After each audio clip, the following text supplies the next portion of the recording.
متابعينا الأعزاء، نأمل منكم الاشتراك في القناة وتفعيل زر الجرس ليصلكم جديدنا أولا بأول.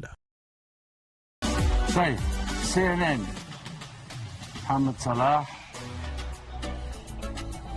ينوي مغادرة المنتخب المصري. عمرو فهمي يقول لا، مراسلنا مع المنتخب المصري. شو رايك في الموضوع؟ لا، انا رايي ان صلاح اذكى من ان هو حتى يهدد او يلوح باعتزاله دوليا، لانه عارف حجم المسؤوليه اللي عليه، وعارف ان التوقيت ده صعب جدا ان يخرج فيه مثل هذه الاقاويل او مثل هذه الاخبار. ولكن في نفس الوقت انا عن نفسي شايف ان تكريم رئيس الشيشان له واعطائه سام وحق المواطنه كما سمعنا غلط وتوقيته غلط، لان احنا جايين روسيا نلعب كاس عالم، مش جايين نكرم حد. احنا اتغلبنا الماتشين الاولانيين، عندنا ماتش مهم جدا امام السعوديه، الفوز بيه ممكن يكون الحاجه الايجابيه الوحيده اللي ممكن الجماهير المصريه تتذكرها من وصول مصر لكاس العالم بعد 28 عام. ففي رايي ان توقيت التكريم والتكريم نفسه والفكره نفسها فكره سيئه جدا، لان هي حطت لعيب عالمي بمعنى الكلمه مثل صلاح، حطته في مخاطره كبيره جدا وريسك كبير جدا. وانا في رايي ان كان لازم اتحاد الكره المصري يحمي صلاح بشكل اكبر وبشكل افضل، ووضعه في هذه المخاطره. وان النهارده الاعلام الانجليزي ابتدى ان هو يتكلم بشكل سلبي عن محمد صلاح بظهوره مع رئيس الشيشان وقبوله.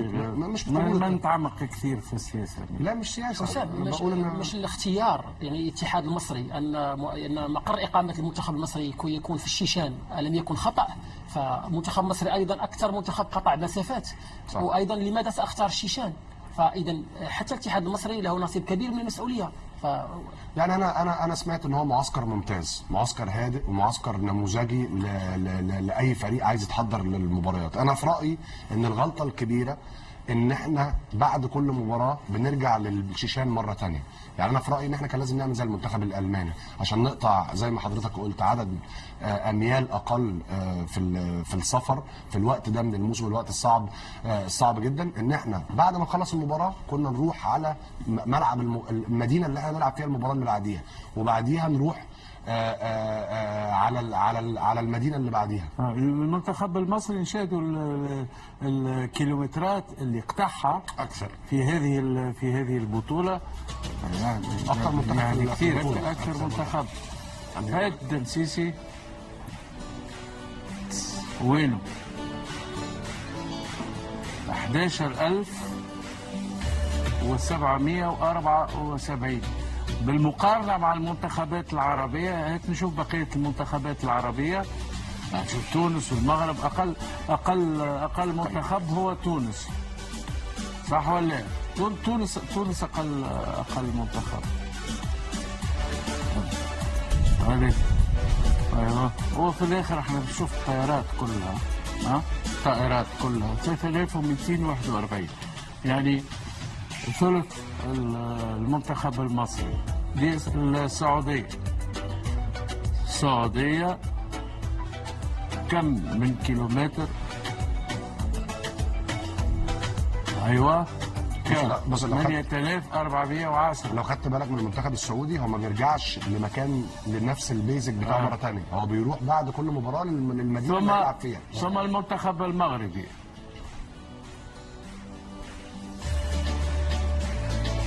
هو قرب للمغرب.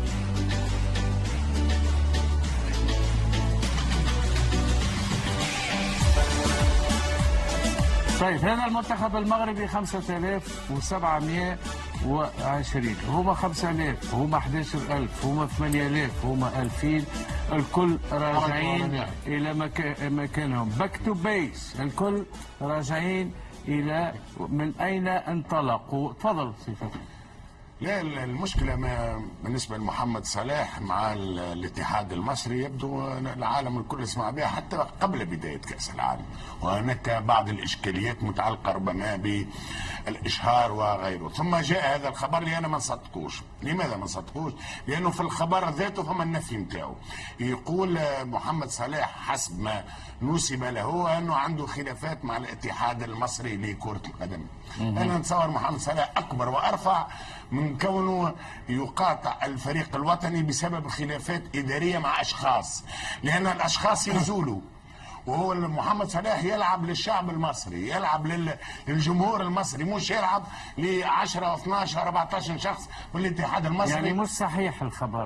بالطبع ما ينجمش يكون صحيح لشخص في ذكاء وفي حجم وفي قيمة وفي تأثير محمد صلاح على في مصر، وانه بهذه السهوله معناها يقول انا لا ما نظنش ان انا نصورها. لا اذكى من كده يا محمد.